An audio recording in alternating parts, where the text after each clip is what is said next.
Hello everybody and welcome to the Ozarks Sports Report podcast. I'm here with the head coach of the Reed Spring Wolves, Coach Chris Funk. And for today's show, we're going to be doing a weekly recap with the head coach of the Reed Spring Wolves, Coach Chris Funk. Recap of the games from the past week. Reed Spring went on to Springfield and played New Covenant Academy and defeated them 15-7. Then they played Conway and defeated them 15-6. Then they went to Cassville in Berry County and defeated them 11-8. And they ended the regular season by defeating Crane 11-1. Coach, what was the main strategy going into those games with New Covenant, Conway, Cassville, and Crane? Well, we had really felt that we were in a situation where offensively we were about to break out. We had really pressed our philosophy offensively, and had seen a lot of improvements just with the way we're swinging and our approach to the plate. So that was the big thing going into the final week of the regular season was having guys 1 through 9 have a solid approach, and obviously by the runs that we put up this week, we did that. So. Now that strategy, what were the advantages that you saw from the games between New Covenant, Conway, Cassville, and Crane? Well, it gives us, at the end of the year before you're going to the districts, it gives us a chance to see quality opponents, and more importantly, quality opponents that we know are coached very well. I mean, we have a lot of respect for all 4 of those head coaches and the way they run their program, and it was a good way for us after our very, very tough conference season to get into some area teams that we've played for a long time. And again, kind of, start anew going into district. Now, those advantages, what were the disadvantages that you saw from the games between Crane, Conway, Cassville, and New Covenant? Well, I mean, we had played New Covenant and Conway on that Saturday, and we were limited with some pitching, and had some makeup days earlier in that week. And we threw some guys over the course of 3 of the last 4 games that probably would not have had a chance to pitch that week at the varsity level. So, it's easy being in the situation that we're in, where you go 4-0 and you feel really good about yourself. But it's a little stressful when you put kids out there that maybe don't have a lot of varsity experience. But then again, it gives them a chance to show that they can pitch at the varsity level. Now, those disadvantages that you saw from those games between New Covenant, Conway, Cassville, and Crane, what are the corrections that you're going to be making from the game against Crane until the first game of districts that are going to be played at Hollister against Logan Rogersville? Well, we've worked on a lot of things. I mean, again, one of the biggest things that we continue to preach on a daily basis is the offensive philosophy that we have, and hunting fastballs, and really getting in a doubles mentality. That's one thing that we've preached. We spent a lot of time on that over the course of the last 2 days since the Crane game. We feel like we're a very, very good base running team.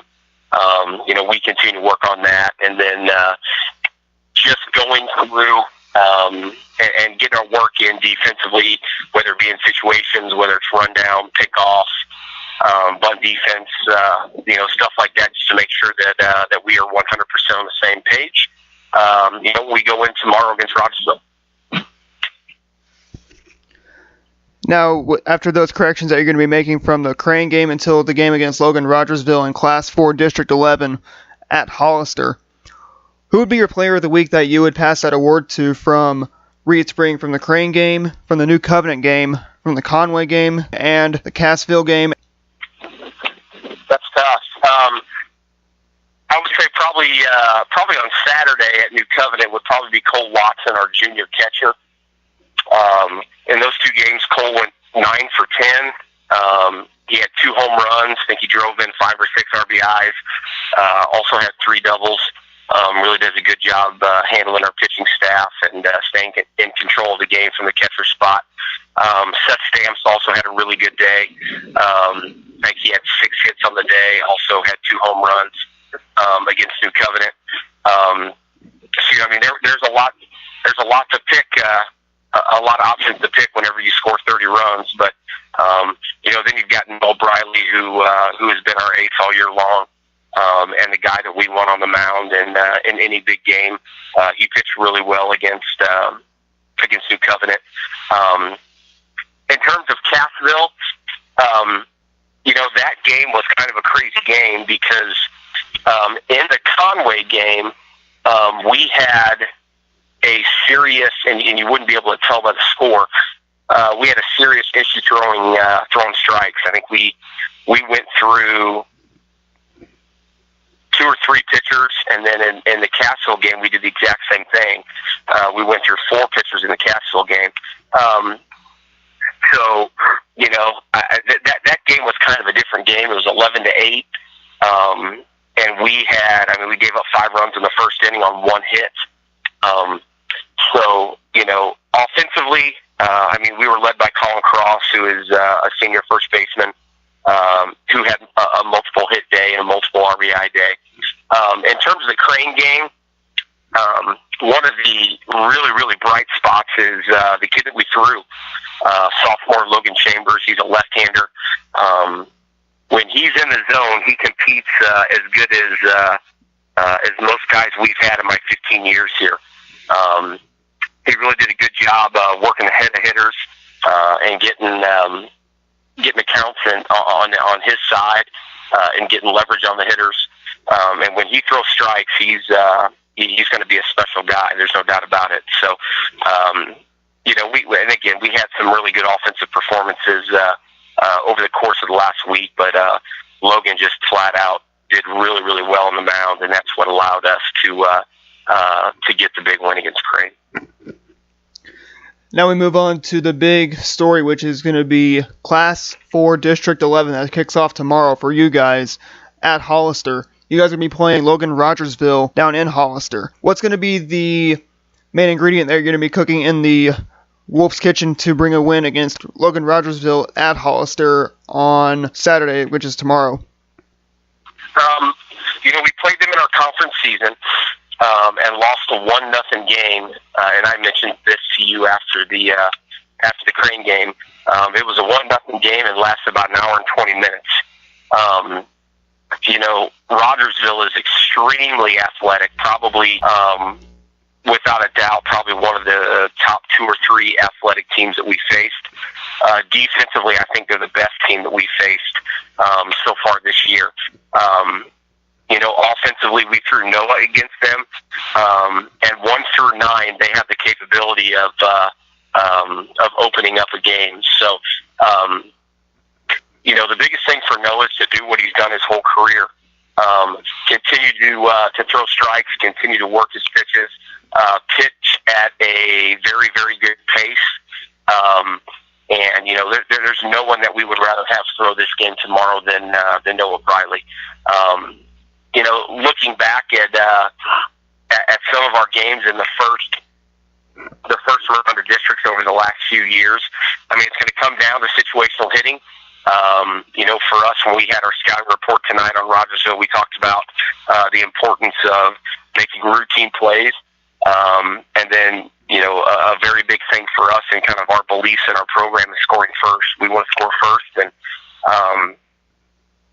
because with a team like that that's got as much firepower and the arms that they've got and the athleticism that they have, if you don't score first and get going early and often, then they're going to be really, really tough to beat. Now, final words to say to the head coaches of John Hartley from New Covenant, Coach Clay Blue from Conway, Coach Brandon Cobb from Cassville, and Coach Brian Harmon from Crane. What would your final words be to those 4 coaches that you guys played last Saturday, and then on the 8th, which was on Tuesday and Wednesday, with New Covenant, Conway, Cassville, and Crane? I'll tell you what, all 4 of them are quality head coaches. And that's a good part about baseball in Southwest Missouri. There's so many good baseball men, but more importantly, all four of them are high character men. There's no doubt in my mind that their baseball knowledge is very extensive. But again, they run their programs the right way. If I had to say one thing, it would be good luck to them for the remainder of the year going into districts. I know the seeds are kind of what they are, and I wish them all the luck in the world. Again, they're personal friends of mine, all four of them. They're quality men. There's no doubt that they lead their programs the correct way, and I wish them all the luck in the world. I'm here with the head coach of the Reed Spring Wolves, Coach Chris Funk, after a big 11-1 win over the Crane Pirates. Coach Funk, what was the strategy coming into this game with you guys against Crane? Well, we know with Coach Harmon that his group's going to be ready to go, and this is kind of a tricky game because you get to the situation where we're late in the last week of the season. You've got districts coming up, and we play on Saturday, so we went with a sophomore that we thought was going to throw strikes and give us a chance, and Logan did a fabulous job for us being in the zone. And, it just kind of worked out. We were not expecting this. I mean, the last 5 or 6 years we played Crane. Coach Harmon, again, has always had his guys ready to go, and we respect him and Coach Stumpf as coaches and the job that they do here. But, we were lucky enough to get ahead early and kind of take kind of the wind out of their sails, I guess you could say. How you guys taking the wind out of your sails, and your pitcher going on that game, mowing down the Crane hitters? What would your words be to the head coach or to your pitcher tonight that went in and mowed down Crane's hitters tonight? He did a good job. I mean, Logan is a very talented sophomore left-hander. He's got 3 pitches that he throws for strikes, and Logan would be the first to tell you that he struggled in his last few outings over the course of the last 2 weeks. But I mean, just totally commanded the zone. Really made Crane put the ball in play. When we made routine plays behind him. I mean, we just can't say enough of the way Logan pitched tonight. We're really proud of him.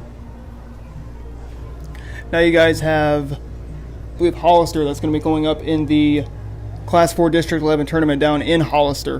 What's going to be the main ingredient that you're going to be bringing against Hollister to the dinner table? Well, we actually play Rogersville. Rogersville got the 4 seed. We got the 5 seed, but you're right. We are playing at Hollister. Rogersville is a extremely athletic team that scores a lot of runs. We played them 3 weeks ago and lost a 1-0 game that literally lasted probably an hour and 20 minutes.